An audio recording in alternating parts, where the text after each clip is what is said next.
E lá vem eles de novo. Olha só que absurdo. Estamos de volta com mais um Planeta Rússia Podcast. O podcast oficial do Guia da Copa do Mundo Rússia 2018, realizado pelos alunos da Universidade Positivo. Eu sou o Lucas Jensen e no programa de hoje falaremos sobre o Grupo E, grupo da seleção brasileira, que vai enfrentar a seleção da Sérvia, Costa Rica e Suíça. Fique com a gente. E como sempre, estou aqui com os nossos queridos comentaristas, Bruno Sentoni. Fala galera, apesar de 90% de aproveitamento, a seleção da Suíça quase ficou de fora da Copa do Mundo. É verdade, estamos aqui também com Matheus Bueno. E aí galera, o que podemos esperar de Matic e Nastasic com a Sérvia nessa Copa do Mundo? E essa dupla servianeja? E estamos aqui também com Pedro Lucena. E aí pessoal, eu tô me perguntando se a Costa Rica vai conseguir repetir a surpresa que foi em 2014. Vamos esperar para ver, né? E a seleção brasileira? Será que depende muito do Neymar? Descubra com a gente logo mais. Bora pro jogo?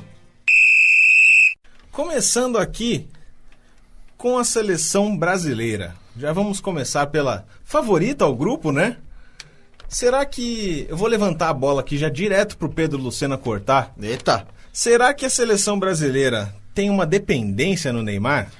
Eu acho que não tanto mais. Eu acho que quando o Neymar teve a ascensão dele, nós estávamos numa época muito ruim da seleção brasileira, tanto que 2014 foi aquele sucesso, vamos dizer assim.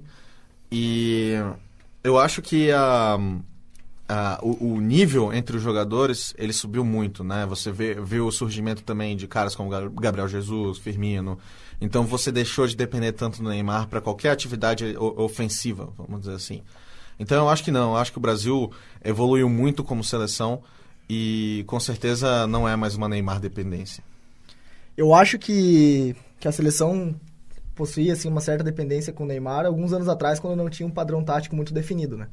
Eu acho que depois que o Tite assumiu, isso mudou bastante e grandes jogadores ali como o próprio Felipe Coutinho, o William, Douglas Costa e o próprio Gabriel Jesus ali como camisa 9 pode fazer uma função de destaque que não tenha tanta dependência do Neymar. E até essa própria divisão de tarefas, né, Bruno? Faz o próprio futebol do Neymar brilhar mais, né? Ele pode dividir essa responsabilidade e se movimentar mais, porque ele, nos jogos, por exemplo, com o Dunga, ele botava a braçadeira de capitão e ficava nervoso, ficava sentindo aquele peso da responsabilidade de ser o principal jogador de uma seleção apagada, né? Com esses jogadores, Felipe Coutinho, Gabriel Jesus e entre outros, ele pode jogar o que ele sabe de melhor, né? Exatamente, não, ele assumia uma responsabilidade muito grande, inclusive o peso disso afetava muito o futebol dele. Ele era decisivo, claro, só que ele pode jogar o melhor futebol dele agora quando tem outros jogadores não do mesmo nível, mas estão bem nivelados por cima, digamos assim, que vão ajudar bastante ele a ser mais decisivo ainda, eu acredito. E também, se não tiver Neymar, a gente tem vários outros nomes aí que também podem carregar a seleção até a final e, quem sabe, erguer a taça. Então, também. Mesmo sem Neymar, você acredita que a seleção pode chegar longe? Pode, não disse que vai, mas eu acho que sim. Olha só, né? Passando aqui da presença de jogadores importantes para a falta de jogadores importantes, né? Estamos aqui com a notícia do Daniel Alves, que foi cortado da convocação por um problema de lesão, né? Ele era um dos principais jogadores nessa gestão do Tite e de outras gestões, né? Ele era eu acho que ele era o principal lateral direito mundial atualmente e nos últimos anos também. Esse corte na seleção, Pedro, ele pode ser sentido por uma carência de laterais direitos ou o Brasil pode suprir essa falta com outros jogadores de nível equivalente? Olha, vai ser sofrido, na verdade, porque eu acho que no mundo inteiro, na verdade, a gente está com uma carência de laterais que tem uma qualidade diferenciada, né? Você tem vários laterais naturais, vamos dizer assim, mas eles carecem assim, de um certo destaque. Então, eu acho que isso não é só um problema do Brasil, eu acho que isso é um problema geral. Mas na lateral direita em específico, Você tem pouquíssimas opções assim que podem atuar perto do Daniel Alves. Isso que eu não sou um grande fã do Daniel Alves, assim, pessoalmente, né? Mas se você pegar quem o Tite pode convocar, ou né, podia ter convocado, no caso, você ter o Danilo e o Fagner, nenhum deles Mas você Daniel tem Alves. ali o Douglas, não é verdade? Aquele baita daquele jogador que poderia ter sido chamado e não foi, né? O Tite pisou na bola, né, com o Douglas, né? Podia ter chamado com certeza o Douglas e o Moser aqui, o nosso destaque no Curitiba local. Eu acho que são duas faltas absurdas, né, pro Tite. Óbvio que é uma brincadeira, né? Pelo amor de Deus, né, gente? Mas, em compensação... Então, você teria 3 opções, que é o Danilo, o Fagner e o Rafinha, do Bayern de Munique. Mas nenhum deles consegue ter a qualidade técnica que o Daniel Alves tem. Então, é uma posição que vai ficar, com certeza, enfraquecida. É capaz até que o Tite tente, nesses próximos amistosos, agora a seleção tem 2 amistosos, tente colocar até o próprio Marquinhos ali para fazer uma experiência, né, Matheus? Lucas, eu acho que pode ser uma experiência muito boa aí, porque o Marquinhos já desempenhou essa função no Paris Saint-Germain. Mas se você pegar assim o Danilo, ele não jogou muito no Manchester City, mas as partidas que ele fez ele não comprometeu. Ele foi regular, porque também não dá pra comparar também a qualidade dele com o Walker na lateral direita do City. Mas assim, o Fagner eu acho que ele é muito contestado, principalmente por ser jogador do Corinthians. Mas a importância que ele teve no Corinthians na mão do Carille e do próprio Tite, a função tática dele ele foi muito importante. E por isso que eu não contesto tanto. Eu preferia também que o Rafinha fosse no lugar dele. Mas eu acho que, como você citou nesses 2 próximos amistosos aí, provavelmente o Tite pode pelo menos tentar para ver como que o Marquinhos se sai nessa lateral direita.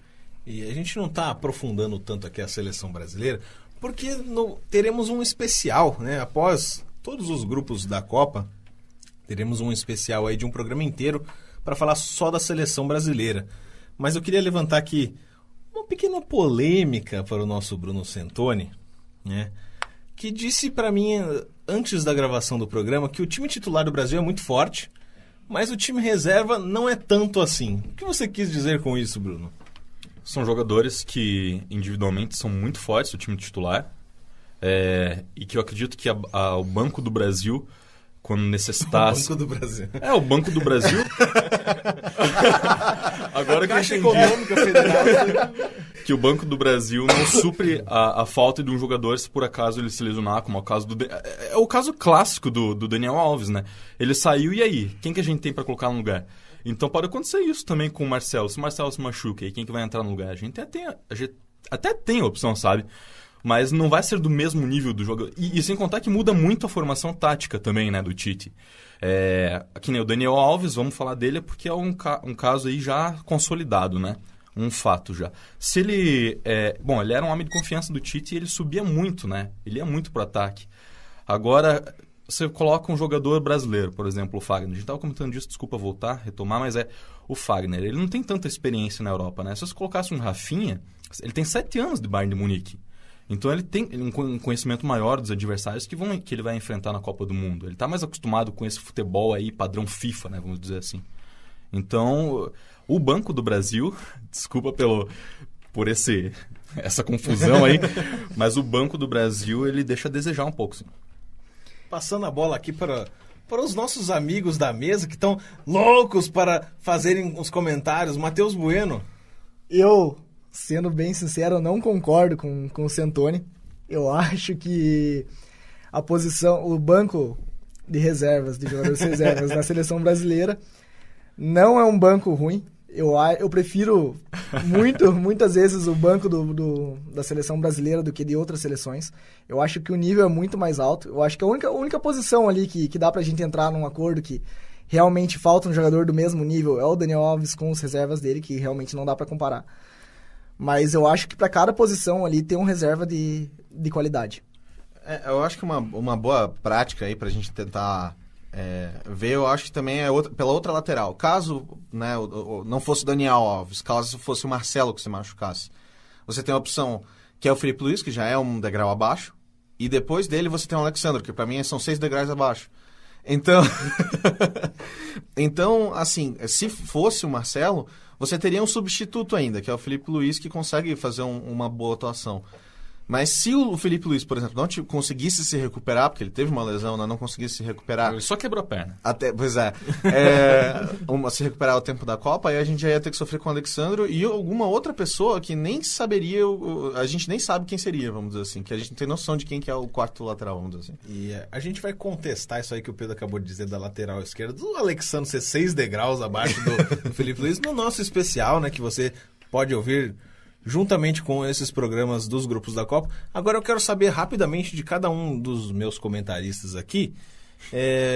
Brasil é o favorito ao título, sim ou não? Uma palavra só. Bruno Santoni. Não.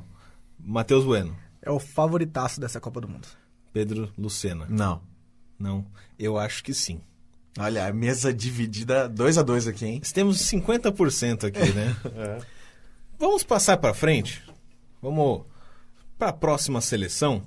Porque senão a gente vai ficar falando da seleção brasileira e esse não é o programa especial que você vai ouvir. Né? Tô fazendo um merchan mesmo nosso aqui, porque vai ser legal, né, cara? Vamos agora com a seleção da Suíça.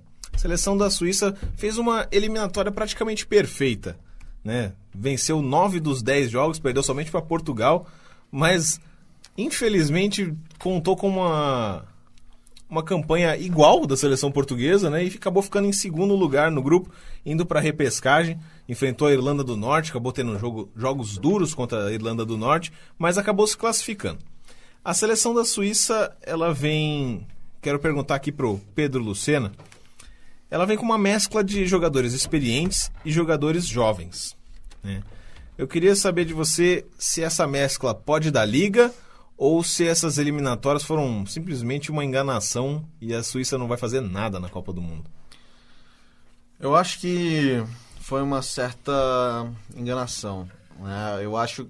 Mas isso é muito equilibrado, porque ao mesmo tempo que eu não acho que ela é uma seleção horrível, ela com certeza não é a seleção que, se você olhar exclusivamente para os resultados dela, você pensa que é uma seleção fortíssima, mas não é. Então é uma seleção bem meio termo, vamos dizer assim, né? Conta justamente com a mescla que você falou, então jogadores bem experientes, já bem rodados mesmo. O próprio Lichtsteiner, né? O clássico, já lateral ou ala, dependendo da formação tática da Juventus, que eu gosto muito, mas também já está no final, né, 34 anos. O Berame, né? O Berame, outro que tem 33, fizeram parte, né, daquela seleção suíça de 2006, que era quando foi o ano da Suíça, vamos dizer assim, ser a Bélgica, né, no sentido de ser uma seleção que está com muito hype ao redor dela. Mas aí você também tem jogadores mais novos, como você citou, que é o Ricardo Rodrigues, é um deles, o lateral esquerdo, para mim, um dos melhores laterais esquerdos, que fez uma besteira enorme de ir pro Milan, depois que saiu do Wolfsburg, podia ter escolhido uma carreira muito melhor, vamos dizer assim. A gente falando assim, né, que triste que o Milan tá, né, enfim. E você tem outros jogadores que, principalmente, eu acho que vale a gente destacar aqui o Embolo, que é um jogador bem jovem ainda, 21 anos, e tem bastante espaço para crescer, fez uma temporada bem bacana, né, juntamente com o próprio time do Schalke 04.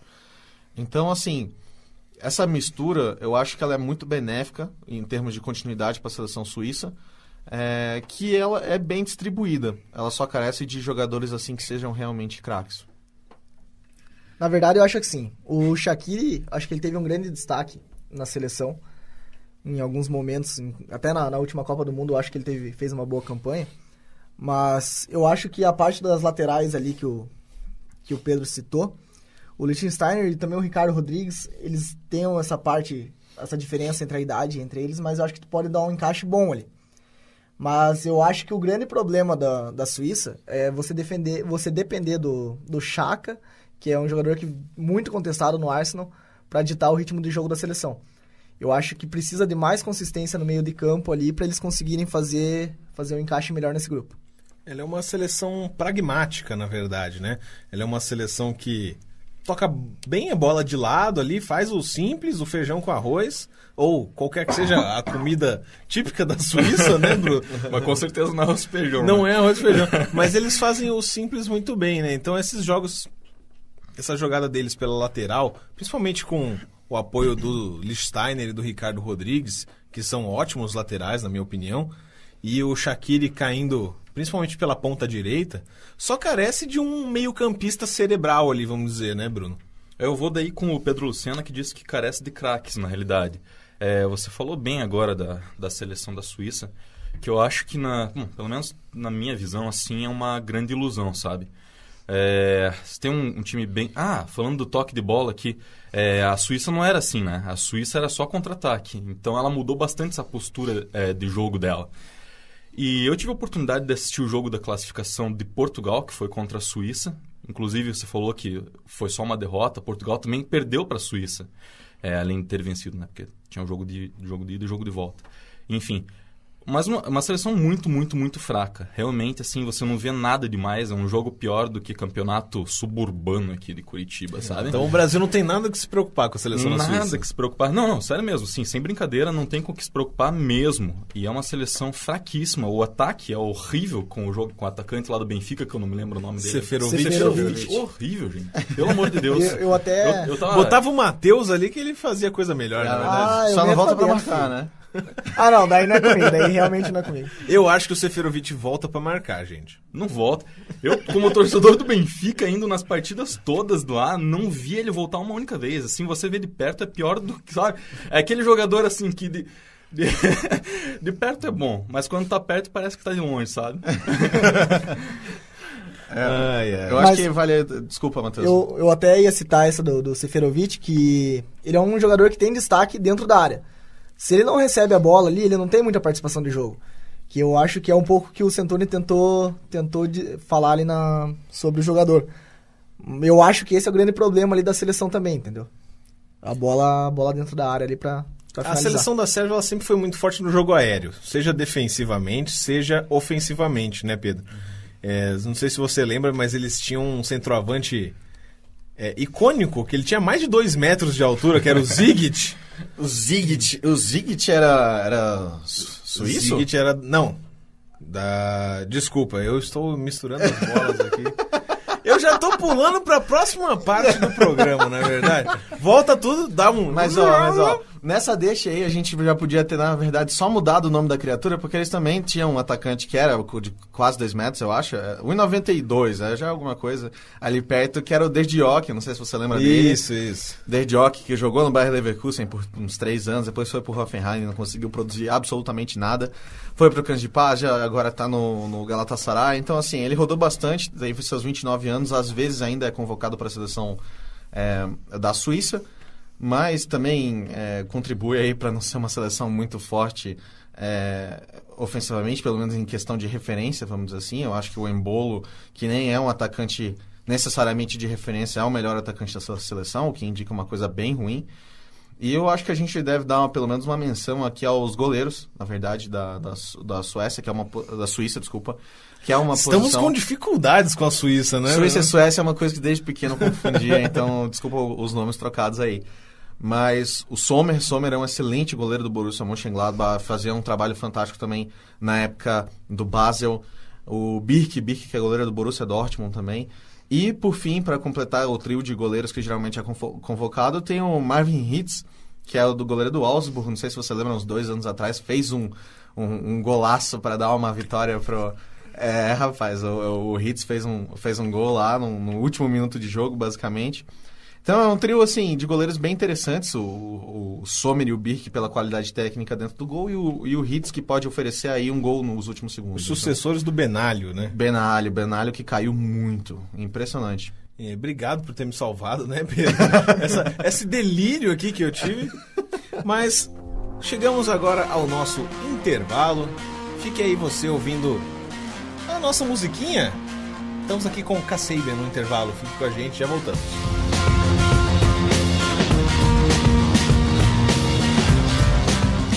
E voltamos agora com o nosso programa falando do Grupo E. Temos ainda pela frente a seleção da Costa Rica e a seleção da Sérvia. Vamos começar com a seleção da Costa Rica, que na última Copa do Mundo fez uma Copa muito digna, né, Pedro? Então, será que essa Copa de 2018 vai ser 2014 2.0? Olha, eu espero que seja. E assim, eu não vou dizer que tem tudo para ser, porque é um grupo um pouco mais complicado. E principalmente, eu acho que tem um fator que pode contribuir pelo menos para um mínimo sucesso, mas eu duvido que se repita, que é justamente a continuidade daquela seleção. A seleção, ela vem basicamente com as mesmas caras, os mesmos craques, vamos dizer assim, né? O Keylor Navas no gol. Não, Pedro. Rapaz, eu gosto muito do Navas. Eu E vou aí- concordar, eu tenho que concordar, Não. cara. Com o quê? Com o Keylor Navas. Eu gosto muito do Keylor Vamos ver Navas. alface. Celso Borges é um bom meio de campo. O Bolanhos é um bom meio de campo. Bolanhos, que já tem 72 anos O também. time todo, tem 33, né? o Bolanhos. O Brian Ruiz ainda também volta aí para capitanear a seleção. Esse. O Joel Campbell lá, né? Sempre emprestado pelo Arsenal. Não sei como é que eles ainda não se desfizeram dos direitos do jogador. Mas você, então... O Brian Oviedo, Gamboa também lá na zona defensiva. Então você tem uma seleção que conseguiu se manter junta, né? Então é basicamente a mesma. Essencialmente ali as peças fundamentais são as mesmas. Então, assim, isso dá uma certa força para esse elenco que já foi lá e já fez alguma coisa, já fez acontecer, já foi a surpresa. Então, assim, existe uma chance de acontecer de novo. Mas, assim, temos que reconhecer que é uma seleção tecnicamente mais fraca do que qualquer outra, assim, que tem a chance de passar. Então, isso dificulta um pouco. Vamos ver o que essa seleção tem guardado pra gente, viu? A seleção da Costa Rica, na teoria, ela é a seleção mais defensiva da Copa do Mundo. Ela vem com um esquema aí de 5-4-1. Com Keylor Navas no gol precisa Com ser, o né? Keylor... Que implicância com o Keylor Navas. Eu acho ele um É seleção, baita do é seleção. goleiro. Seleção é diferente. Tem como confirmar só a altura do Keylor Navas aí pra Eu vou gente? confirmar aqui. Já voltamos com essa informação, mas voltando aqui com o Matheus, esse momento defensivo da seleção da Costa Rica, ele pode proporcionar uma segurança maior para a equipe sair no contra-ataque com Bolanhos e Brian Ruiz passando a bola para o Joel Campbell? Na verdade, eu acho que o grande ponto forte ali da Costa Rica é o contra-ataque, que é o que você citou. O Brian Ruiz, eu acho que ele é o grande jogador da seleção para essa função. Mas voltando um pouco também, quando vocês estavam discutindo sobre o Navas, eu acho assim, o meu pensamento sobre a Costa Rica. Em 2014, ela teve o destaque que chegou até as quartas de finais. Mas eu acho difícil você olhar que a seleção teve um grande destaque, sendo que o jogador de destaque da seleção na Copa foi um goleiro. Então quer dizer que eles chegaram lá, mas não chegaram de uma maneira... Aos trancos e barrancos, né? Exatamente. Mas eu acho que sim, o contra-ataque é o ponto forte dessa seleção. E até acho que para ajudar um pouco o argumento do Santoni aí, essa linha defensiva com 5 jogadores aí pode ser um pouco com essa preocupação com o Navas. Os laterais que já não sobem tanto, né? Justamente por isso eles... Oi. Diga lá. É só pra... Galvão? Eu vou informar. Então, o Navas é muito mais alto do que ele parece ser, cara. Ah, é. Ele dá a impressão que ele é um goleiro baixo. Mas isso é por causa do posicionamento dele. E Ele dos não posiciona bracinhos. bem. Ele tem 1,85 de altura. Olha só. Mas isso é muito normal a gente pensar disso, que um goleiro é mais baixo do que ele aparenta, justamente pelo posicionamento. Porque, assim, o goleiro tem basicamente duas bases, dois pés, assim, sabe? Que formam o quão bom é aquele goleiro. Um é o posicionamento e outra é a habilidade natural, que vai do reflexo, vai do impulso. Então, assim, enquanto ele tem um impulso e tem um reflexo, ele não é um goleiro que é muito bem trabalhado no posicionamento dele. Então, muitas vezes ele é pego, vamos dizer assim, de surpresa onde a posição da bola tá, e por isso que às vezes ele acaba falhando, assim, na minha opinião, sabe? E isso também proporciona aquelas defesas miraculosas dele, né? Porque ele tem um exatamente. reflexo fora do normal, né? Uhum. Inclusive, até na última Copa mostraram um vídeo dele treinando. Eu acho que a Costa Rica treinou no CT do Santos, em Santos, se eu não estou enganado, no Meninos da Vila. E ele treinava com bolas de tênis arremessadas por aquela máquina de tênis. Atiravam aquela bolinha no ângulo e ele ia buscar, cara. Aquilo era sensacional. Aquilo foi o que fez mudar de opinião com relação ao Keylor Navas. Falta fazer isso nas partidas oficiais. É que na partida não joga com bolinha de tênis. Não. Não, mas é uma seleção. O próprio Keylor Navas já está com 30 anos. Essa é a quinta participação. 31 já. 31. É a quinta participação consecutiva. Então é um trabalho já muito, muito árduo assim, nessas últimas Copas do Mundo. E a seleção já está bastante envelhecida. Eu não sei até que ponto isso também não é um problema, sabe? Porque, como é uma seleção defensiva, sabe, tem caras aí já bastante velhos, né? Então não sei se eles têm o próprio goleiro, a gente tá Até falando, o- eu realmente não gosto dele. Os gente. próprios caras do contra-ataque já estão mais Com uma velhos, certa idade, né? Então é um time nada veloz, laterais que não sobem, então é um time completamente parado, gente. Então também não oferece perigo à seleção brasileira. Mesmo se você olhar o histórico assim, da seleção, né, tirando essa participação das quartas de finais que eles tiveram aqui na seleção de 2014, as duas Copas anteriores, 2002 e 2006, das quais ele participou, ele foi o saco de pancada do grupo, basicamente, né? Não passou. Então, assim, claro, né, é uma geração diferente de jogadores, mas mesmo assim não dá para confiar tecnicamente nas opções que eles têm. Então, é isso. A seleção da Costa Rica também não vai oferecer perigo à seleção brasileira. Tô gostando do grupo até agora, né? Mas agora a gente vai falar do principal adversário da seleção brasileira nesse grupo, que é a seleção da Sérvia. Na minha opinião, é uma seleção muito perigosa de ser enfrentada. Ela vem com um esquema tradicional, vamos dizer assim, que está caindo em desuso na Europa, que é o 4-5-1, um esquema com um atacante só. Mas ela tem jogadores, no mínimo, decentes em todas as posições, né, Pedro? É isso mesmo, eu gosto muito da seleção da Sérvia, eu acho que ela é a forte candidata aí a dar algum problema para a seleção brasileira, porque eu não vejo também, assim como o Santoni indicou, que a Suíça nem a seleção da Costa Rica provavelmente não vão dar esse problema. Agora, quanto à escalação aos jogadores, a qualidade individual de cada um, realmente, como você falou, extremamente bem distribuído. Você tem bons laterais, o Ivanovic, que pode fazer a função de lateral, mas eu prefiro ele como zagueiro ainda. Então, assim, Ivanovic, Kolarov, o próprio Rukavina, que às vezes mas já tá ficando meio velho, então acho que vão substituir ele, o Tozic, o Nastasic, até o próprio Maximovic fez uma temporada muito boa lá no Spartak Moscou, ajudou ao Spartak conquistar um título depois de 20, não sei quantos anos que não ganhava o campeonato russo. E o meio de campo é meio que sem palavras, assim, pro que a gente está acostumado, né? Porque na época em que o Vidic era o capitão da seleção sérvia, a equipe o restante da equipe não era tão boa assim. E hoje a gente vê a seleção da Sérvia muito bem distribuída, com craques, não vou dizer craques, mas com jogadores excelentes, vamos dizer assim, em várias posições do campo. Então, para dar um apoio, para dar todo um suporte para histórica, que a Sérvia historicamente tem uma defesa muito boa, mas que agora tem outras ferramentas. Então, eu acho que com certeza essa vai ser a seleção que vai dar problema para a seleção brasileira. Eu também concordo com o que o Pedro citou. Eu também acho ali que tem dois grandes jogadores no meio de campo da Sérvia que podem fazer um estrago nesse setor.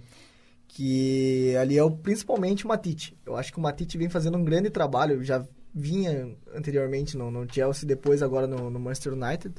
Um trabalho melhor ainda, inclusive. Melhor né? ainda. Aumento de Com confiança o Mourinho, do Mourinho, né? Exatamente. E eu tenho também o Milinkovic e o Savic, lá do Savi, da Lazio. Que é, pra mim, o principal Principal jogador da jogador, seleção da Sérvia. Exatamente, ele vem numa temporada espetacular com a Lazio. E eu acho que os dois ali são os dois grandes craques dessa seleção. O Nikolic Savic, que inclusive, ele é bem novo e só foi convocado 2 vezes, na verdade, para a seleção da Sérvia. Então, eu acho que vai ser, vamos dizer assim, uma premiação ele ser convocado pela temporada, porque foi realmente a temporada em que ele explodiu, né? E esse meio-campo ele é tão completo, na verdade, que chega a dar um brilho nos olhos aqui de dar uma olhada, né? Claro que não é muito bom para o Brasil, mas assim, em termos de campeonato, né, da qualidade do campeonato, a gente sempre espera que os jogos da Copa sejam bons, mesmo que não seja, vamos dizer assim, o ideal para a seleção brasileira ganhar tudo, vamos dizer assim, levar o título para casa. Mas até mesmo o atacante, né, o Mitrovic eu gosto muito dele, faz um bom papel pela seleção e vem de uma temporada bem melhor do que ele estava vindo, né, do Newcastle, que foi emprestado por Fulham e fez uma boa segunda divisão lá na Inglaterra. E você falou bastante do Savic, né? Ele inclusive foi campeão do Mundial Sub-20 em 2015, né, com a seleção da Sérvia, que derrotou o Brasil do Gabriel Jesus. Isso é uma peculiaridade aí desse jogador. Você falou que ele foi chamado 2 vezes. Ele começou a ser chamado depois que mudou o técnico. O técnico anterior estava sendo muito contestado por usar um sistema com 3 zagueiros, que eu adoro, né? Mas ele era retranqueiro, aquele cara. Que ele colocava jogadores muito jovens também, né? Uma piazada... Não, era justamente o contrário. Ele tinha esse bloqueio em colocar jogadores jovens, e a seleção da Sérvia precisava renovação e desse 10 ali que é o Savic. Ele é o principal articulador de jogadas, né? Porque você tem ali o Tadic e o Ljajic, que são os dois jogadores mais criativos, mas que não... Eles são jogadores bons, mas não são jogadores ótimos, né? E o Mitrovic precisa de abastecimento. Mas falando do Mitrovic aqui, né, Bruno? Você tem falado bastante nos últimos programas sobre a carência de um camisa 9 no futebol mundial. E várias seleções, inclusive Portugal, Espanha, várias seleções de peso, a Alemanha, não tem essa figura do 9 tradicional. Essa figura do 9 tradicional com o Mitrovic pode trazer problemas para a seleção brasileira? Pode ser que sim. A gente vai ter que aguardar para ver, mas eu acredito que sim. É engraçado, né? Porque a gente fala tanto dessa falta aí do centroavante, da falta, da carência mesmo de atacantes a nível mundial. Só que assim, não é um grande número 9, sabe? Não é uma grande camisa 9. Só que a nível de Sérvia, talvez sim. Então talvez, não sei. Na realidade, não sei até que ponto pode prejudicar o Brasil realmente, ser um problema para nossa defesa. E Rukavina só para os curitibanos, né? Porque, pra quem não tá acostumado... Ruka Salsicha, né? A gente, desculpa aí, gente. Tá feio hoje. Tá difícil. Hoje não está fácil. Ai, meu Deus. Mas pegando aqui o gancho que você falou, eu até perdi a linha de raciocínio aqui. Então, mas você estava falando do Mitrovic, que não é um camisa 9 de respeito, vamos dizer assim.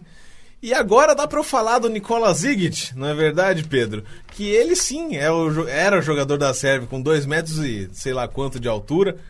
Mas eu queria falar dessa mudança de atitude da seleção sérvia, que era só jogar bola na área, só chuveirinho, vamos dizer assim. E pegar essa seleção de agora que tem qualidade para armar as jogadas, né? Qual que é, na sua opinião, assim, o que o Brasil precisa mais se preocupar com essa seleção? É o meio de campo, é a disputa no meio de campo ali, porque eu acho que vai ser onde o jogo vai ser decidido, porque por mais que a Sérvia tenha agora um atacante competente no Mitrovic, é o meio de campo, porque ele é veloz, ele é complicado. Então, assim, por mais que o nosso meio de campo ele tenha evoluído nos últimos tempos, você vê o Tadic, o Matic é o craque desse meio de campo. E ele é um cara que enfrenta jogadores com o nível técnico dos nossos meios, assim, numa questão semanal para ele. Isso já é uma rotina, enfrentar o nível técnico. Então, assim, ele tá acostumado com o posicionamento, ele tá acostumado... Claro que, né, que o esquema de jogo do Manchester United é um, da Sérvia vai ser outro. Mas mesmo assim, o conhecimento prévio em cima daqueles jogadores que ele vai enfrentar enriquece muito. E você tem meias experientes, né? O próprio Ljajic lá, que a gente falou, que é da Torino, por mais que ele não seja um craque, ele também já tem um certo posicionamento, porque apesar dele ser um cara mais ofensivo de origem, ele pode fazer a função defensiva e pode puxar um contra-ataque que seja perigoso. É basicamente a mesma questão do Tadic. Então, se você tiver jogadores como esses recuados e puxando um contra-ataque ali no meio de campo, pode ser muito perigoso para a seleção brasileira para você pegar desprevenida, porque eles são muito inteligentes, esses meios de campo. Essa é a principal preocupação que eu tenho com a seleção brasileira, né, Matheus? Esse contra-ataque, porque a seleção brasileira ela é muito ofensiva. Ela demonstrou com o comando do Tite uma solidez defensiva até boa. Mas será que com até a própria ausência do Davi Luiz, do Daniel Alves, a ausência também do Davi Luiz, que não foi chamado, né? E ele só queria dar esperança aí pro povo brasileiro, né? Alegria. Pois é. E lá vem eles de novo, não é mesmo? Mas esse ataque rápido da seleção da Sérvia, você acha que a defesa brasileira pode bater um pouco a cabeça ali? Eu creio que não. Eu acho que não vai dar trabalho pro Brasil, não. Pra mim, a maior parte de qualidade ali da Sérvia é no meio de campo. Depende, mas eu acho que dar trabalho pro Brasil eu acho muito difícil. Porque Nenhum dos três, né? Nenhum dos três, porque se você pegar os números do Brasil, voltando um pouco lá, que a gente nem chegou a citar, mas teve de 19 jogos com o Tite, foram 41 gols marcados e apenas 5 sofridos. Então eu acho que não vai ser a Sérvia que vai conseguir mudar essa história. Quando você para ver o retrospecto da seleção brasileira, é realmente impressionante, né? Como foi bem nas eliminatórias. Claro, nós não vamos entrar muito nisso, mas é só agora que ele soltou E o não é número. um nível tão baixo quanto as africanas, quanto as asiáticas, que os caras têm... Não, vem de uma eliminatória forte. Vem de uma eliminatória muito forte. Mas né? mesmo assim eu tenho esperança pela seleção sérvia. Meu coração se esquenta quando falar de Sérvia. Deixa ela pra segunda colocação, né? Quem sabe? A gente entra nisso daqui a pouco. E já vamos entrar agora, né? Vamos passar para os nossos palpites. Vou deixar você por último, Pedro. Vamos começar aqui com o Bruno Santoni. Qual que é o teu palpite de classificação para esse grupo? Brasil disparado aí na frente, com 3 vitórias. E daí Sérvia também. Eu acredito, tô botando fé aí na Sérvia, aí, pelo menos nesse grupo, né? Eu também acho, eu vou com o Bruno aqui, o Brasil em primeiro disparado, com 3 vitórias, 100% de aproveitamento, e a Sérvia logo em seguida. Matheus Bueno. Eu acho que com certeza, Brasil em primeiro lugar, disparado. Mas a segunda colocação ali, eu acho que eu fico entre Costa Rica e Sérvia. Suíça eu acho que não Olha tá só, com eu nada. achei que alguém ia botar a fé na Suíça. Mas eu iria para ser o diferente, mas não, eu vou também com Brasil e Sérvia, que eu realmente acho que é o que vai acontecer. Porque Keylor Navas não dá, né? Quem tem Keylor Navas não tem medo, não é verdade? É verdade. Ou tem? Eu acho que Fica aí sim, né? o questionamento. O programa tá bom, o papo tá ótimo, mas vamos ficando por aqui com o nosso grupo E. No próximo episódio falaremos sobre o grupo F da Alemanha. É daí que saiu o adversário da seleção brasileira, se ela se classificar para as oitavas de final, né? Mas eu queria agradecer aqui aos nossos comentaristas. Bruno Santoni, obrigado pela tua participação. Valeu, galera. Um abraço. Queria agradecer também ao Matheus Bueno. É isso aí, galera. Valeu. Queria agradecer também ao saudosíssimo Pedro Lucena. Valeu o convite, até o próximo grupo, galera. Até o próximo grupo, fique com a gente. Eu sou o Lucas Jensen e esse é o podcast Planeta Russa.